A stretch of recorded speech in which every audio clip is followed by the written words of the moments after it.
You set the goal, you make a plan, you show up for a few days, and then life happens and you fall off again. Yet, there are elite founders who not only consistently stick to one goal, but they can achieve multiple goals every year without working harder, without burning out. And it's not because they are smarter or more disciplined.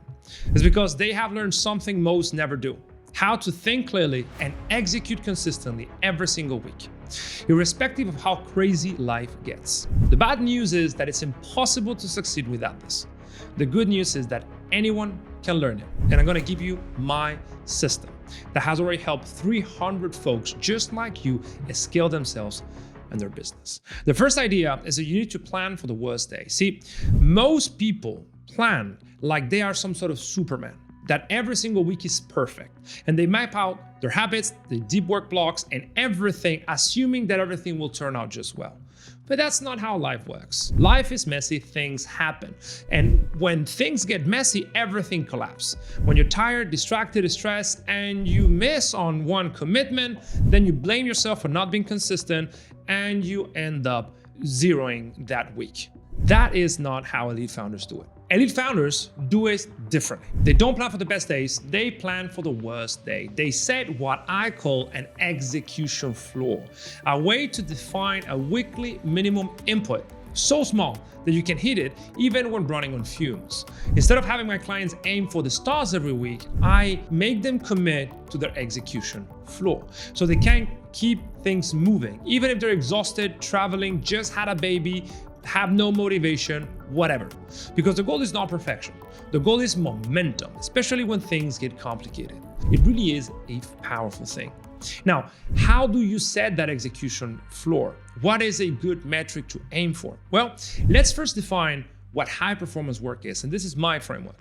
My system is built around 90-minute work session executed against one simple objective per session with a timer for added urgency. This is like time batching on steroids, and I call it a ring fence session because you ring fence that task. And for each session, I use a scorecard, and I score the level of leverage of that task depending on how much revenue will it bring. It can be a 10, 100, 1,000, or $10,000 an hour task, and the level of focus that I can summon in that task, right? The more focused I can be for those 90 minutes, the better my performance. And this creates a value-based approach to task management that gives me a score for that session. And I give my clients a dashboard with which they can track that score. For me, high performance work is anything that is $10,000 plus an hour done with medium or high focus. Above average performance work is medium leverage with high focus or medium leverage with medium focus. Average performance work is anything done with low focus with high leverage, and then zero performance work is anything done with zero focus, because if you don't focus, then you don't really do it. And I tell my clients that your goal as an elite founder is to spend as much time as possible doing high performance work, so high leverage tasks, ideally in a flow state. Because when you compound high leverage tasks consistently, you build momentum and you win. The problem is that most 10K a month founders are stuck in the trap of being busy all day, but when you audit their calendars, 70% of the time is spent on $10 an hour tasks, stuff a VA can handle. And when you ask them, why didn't you do the important things? Because they have no time for it. And here comes the concept of the execution floor. So for me, one ring fence a day of high performance work is average. 2 is above average. 3 ring fence sessions a day of high performance work is the minimum standard, the execution floor for an elite founder.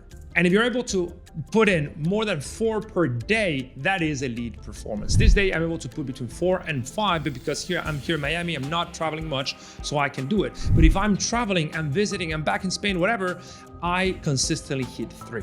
And I've helped hundreds of founders re-architect their days precisely to hit 3 every day, even if they were traveling, even if they just became a dad, even if they were sick. I don't care. That is the minimum standard. When you dial in your weeks to consistently do the minimum thing you know is going to protect your momentum every day, you win. Now, there's a way of getting stuck, which is not building flexibility in your system. See, big goals are never the problem. The problem are rigid plans. And if you build execution systems and protocols that only work when your goals are mediocre or modest, you will stay mediocre or model. The goal is to aim for the stars, create systems that help you get there, but at the same time be flexible enough if you are not able to deliver. The problem is that most founders treat consistency like it's a moral issue. If they miss a day, they feel like they're a failure. So they overcommit on Monday, they miss Tuesday, and they write off the whole week. Not because the goal was wrong, but because the plan was too rigid. The goal is to do what it takes at whatever time of the day you can, and don't judge yourself if you don't hit it. The goal is to have flexibility, to move in a range by doing every day what you committed on doing. And this is how you can stay consistent every quarter and not just on Mondays. Because if you decided and committed to 3 ring fence sessions every single day, it doesn't matter at what time you wake up. It doesn't matter if you go to the gym or not. It doesn't matter if Mercury is in retrograde or whatever bullshit. What matters is that you consistently get it done. It's starting at 9 a.m., 11 a.m., 4 p.m., 11 p.m. It doesn't matter because you have a very clear goal for the day. Because I have a lot of clients that if they don't wake up and go to the gym and meditate and do all of the right things, they just write off the day. No, that's just not how it works. You only need to map out 3 high leverage tasks, set a timer for 90 minutes, and go execute. That's it. Anything above that is elite performance status. Now, I have this concept of the 10x day, which is when you're able to hit 5 or more ring fence sessions in pure focus, or ideally a flow state, for more than a week. That is a concept of a 10x day and a 10x week. The good thing about this is that it liberates you from the trap of motivation, because most founders build systems and commit on things that only get done when they feel good. And if they don't feel good, they don't do it. That is because they haven't yet rewarded their minds to do the thing, to consistently execute on the stuff that needs done, to show up how their business needs them to. If you rely on a sporadic burst of motivation instead of having execution hardwired into the system, you're not going to win.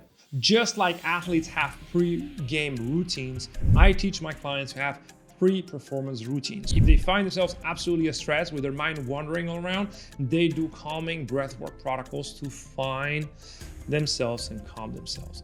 The idea is that you should not leave your performance to chance. You have infinite potential, but most people waste it by leaving it at the mercy of their minds. The goal is not to be disciplined. The goal is to master yourself so you can protect momentum no matter what. And if you need to restart 10 times the same task because you don't know how to do it, you do it. That is the difference between average and elite founders. Just because you don't know how to do something and you are scared of actually doing it, it doesn't matter. You go and do it. Because if you consistently show up at 90% potential, you're going to outperform those that are hustling 12 to 15 hours, just hustling at 20% performance. I don't make the rules. It is what it is. So focus on this. And if you ever thought that there's so much more inside of you that you're not capitalizing on, if you cannot stay consistent, if you're always overestimate what you can handle, if you take on too much and you deal with burnout when you don't hit it, that's because you haven't yet internalized the concept of execution floor. You are building plans based on your ideal self, not your current capacity. If you need our help in really dialed in your execution so you can get more done consistently every week without relying on productivity tools, without relying on hacks, without freezing yourself in ice bath, book a call with us. Because if you don't get this right, scaling a business is going to be unnecessarily hard. And these days, in this distracted world, the killer app is not hustle, it's execution.